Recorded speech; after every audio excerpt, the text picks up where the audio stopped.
One, two, one, two, one, two. Okay, so something pretty intense happened. 2 days ago, my boyfriend and I broke up. I don't even know if I should talk about it. I don't think he knows what my channel is. And I wouldn't want to embarrass him by telling private stories. The way it all happened, first of all, I've been wanting to break up with my boyfriend for a while now. The main feeling that comes to mind right now after he broke up with me is the feeling of being liberated. The reason for that is I've been wanting to break up with him myself for the last few weeks.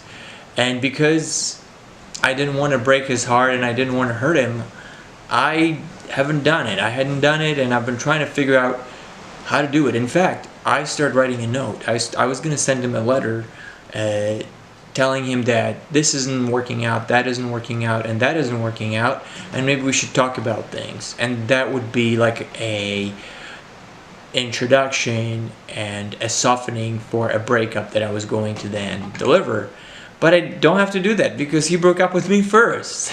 It's kind of funny, actually. He did the hard part of the work for me. I wonder if this was deliberate. I wonder if I had subconsciously set it up so that he would break up with me.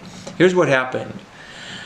I had to drive to LA because one of my friends who works in LA and lives in Palm Springs forgot his wallet. He left his wallet at my house. So he said, "Oh, damn, I can't be in LA without my wallet. Would you drive to LA and drop off my wallet, and I'm going to compensate you for that?" I said, "Sure." So I drove to LA and I dropped off his wallet.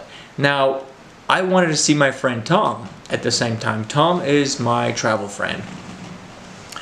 And I had never had any relations with Tom. He's never been my boyfriend. We've never kissed. We've never had sex. We've never had cereal. So I decided to see Tom on Monday. I was supposed to see Tom on Wednesday. I decided to see him on Monday.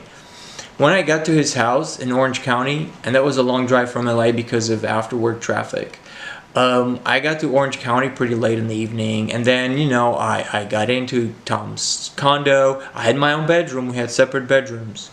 Tom was staying in a 2-bedroom condo that he had won in an auction. And I was looking forward to spending some time with my friend Tom. So I texted my boyfriend saying, "Hey, by the way, I'm visiting an old friend whom I've known for many years. There's nothing going on. He's not an ex or anything." And I just put that as a little disclaimer in parentheses, and then I said, "I hope your day's been well. What's going on?" And he flipped out. He lost his lid. He started texting me things like, "This is not appropriate. I want you to leave right now. You should not be staying in the same apartment with other men." And I said, "He's not just some guy I met. He's an old friend, and we have separate rooms." Keep in mind that my boyfriend, now my ex-boyfriend, went on a holiday to Egypt with another guy, another gay guy, and they spent 10 days together. Now, they had separate bedrooms, and I wasn't jealous at all. I don't care.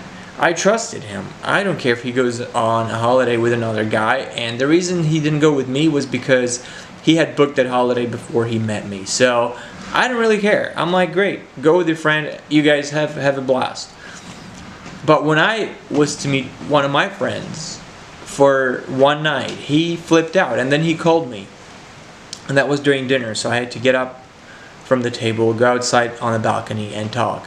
And he called me and he said, "You need to come home right now, and if you don't come to our town and leave this guy, we're breaking up, we're done." And I'm like, "What?" I said, "You can't give me an ultimatum like that. You can't threaten me like that, and you can't manipulate me like that." It was emotional manipulation, and it was an ultimatum. I don't do ultimatums. You don't get to blackmail me in a relationship. You can talk to me about it. You can give me reasons, but don't blackmail me. Don't blackmail me with breaking up, because I don't respond well to that. So I said, "You know what? I'm not coming back right now. It's too late." It was dark. I was in Orange County. I wasn't going to drive to Palm Springs. And also, I already had some wine to drink. I wasn't going to drive drunk. Well, I wasn't drunk, but I didn't want to drive under the influence of alcohol. So I basically told him that I wasn't coming, and then he started throwing some things into my ear, and he said, "You are one of the people with the lowest morals that I've ever met. And I'm like, what? Where's that coming from? He says, you know, the way you treat your friends is crazy. I had no idea what he meant. He doesn't really know my friends. The irony is that he refused to meet my friends. He doesn't want to meet my friends.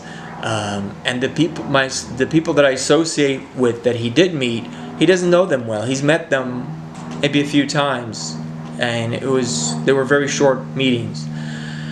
So for him to say that I have low morals, it was just crazy. And then I texted him one story where he had displayed extremely low morals, where he refused to want to chip in for dinner for one of my friends whose birthday it was, and that friend had treated us to dinner the night before, and we were staying at his house.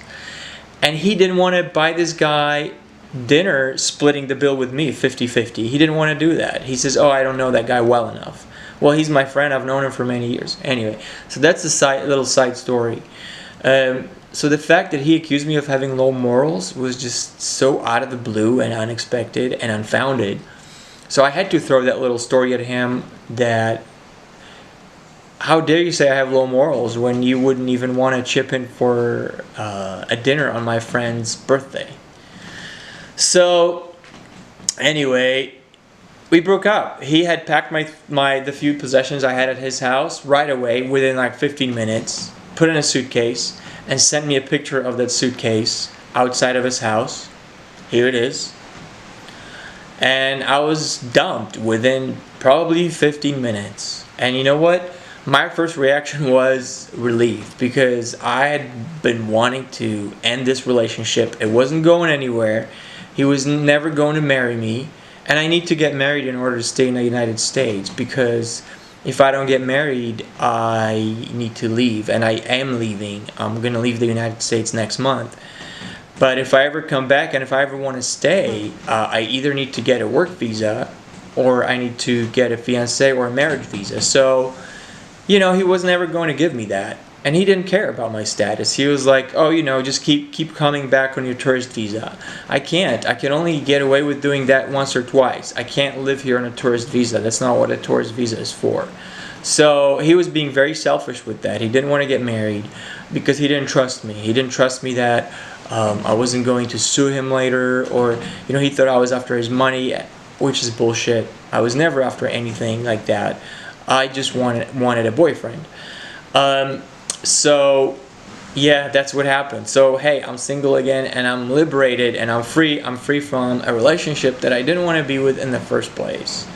So I would probably put some more stories from my relationship that I didn't like.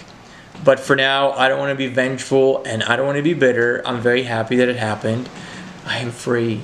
So be happy with me for the breakup. Thanks.